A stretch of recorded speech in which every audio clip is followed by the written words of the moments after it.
Our classic definition in the literature of a humanitarian intervention is a military intervention by states or other actors for the purpose of humanitarian objectives. Now, the problem with that, and this is one of the questions that comes up through all of the summer schools, is whether it is possible to intervene militarily to prevent human rights abuses or to prevent the further abuse of human rights, or whether such interventions are in themselves a human rights abuse. And this is a problem that we haven't really quite got to the bottom of, I don't think. We have to ask ourselves, despite having the Universal Declaration on Human Rights, whether we really all agree that there are such things as human rights that are universally accepted. We were actually just discussing this today, and I think that the agreement that we really came to in the class is that at some kind of meta level, if you like, you could talk about human rights in a universal way. But the problem always becomes about practice, all right? What does this mean for how we protect, how we promote, etc., human rights? And there the differences come in, such that it is quite easy, and justifiably so, for critics particularly of Western interveners, since by and large they have been Western, although not exclusively, to use humanitarianism as a cloak for other motivations, and yet to claim that yes, this is about the kind of protection of universal human rights that we all signed up to. And successive classes of students really worry about this and point to the kind of contradictions, the hypocrisies that underlie humanitarian intervention.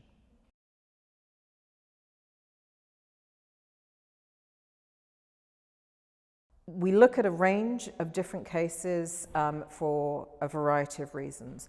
One of the first reasons is to challenge narratives of exceptionalism. Of course, every conflict, every intervention has its own specifics, all right, its own particularities.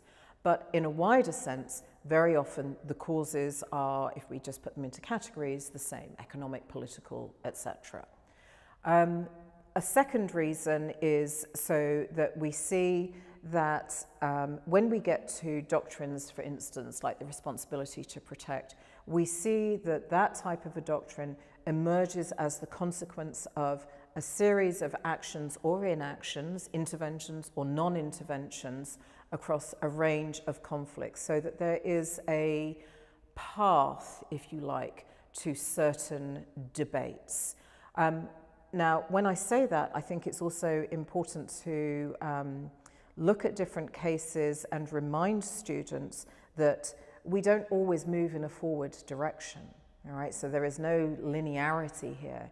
We can go backwards, depending on your point of view, as well as forward. So again, kind of important to remind students that that we don't build on a progressive basis. And I think that we see this very clearly in Syria.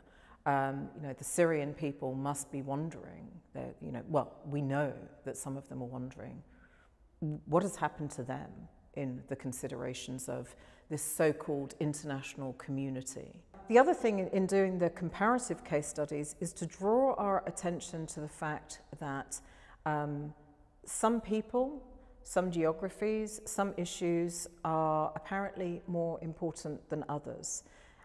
We were just in class today looking at the First Gulf War and watching some news footage that the BBC recorded at the time. And at one point there is, at the end of one of the clips, there is a Kurdish woman on a mountaintop asking, why did you defend Kuwait? 1 million people. Why are you not defending us, the Kurds, 5 million people? And again, looking at these comparative cases, we have to kind of get, it's important to get a feeling of where and why we intervene, and also where and why we do not intervene.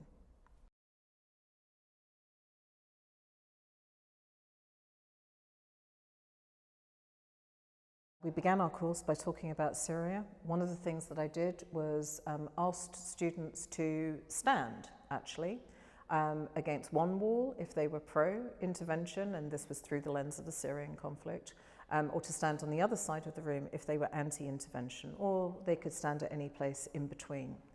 Now, given that we have seen, now the UN has actually stopped counting the numbers of deaths in the Syrian conflict because it's too difficult to get the evidence, but we think that we're looking at about 500,000 dead, to say nothing of those of casualties, to say nothing of the internally displaced, to say nothing of the refugees, and yet students find it very, very hard to make up, to stand firm either in pro-intervention or anti-intervention terms. And I think that part of one of the things, so I've been teaching this course or a course like it for the last 8 years here. For most of that time, we have been talking about Syria. And what has become apparent over the years is that it has become more difficult for students to talk about in terms of resolution rather than less difficult. And this is simply because the conflict has been going on for so long. There are so many actors who have come into it. There have been so many shifting positions.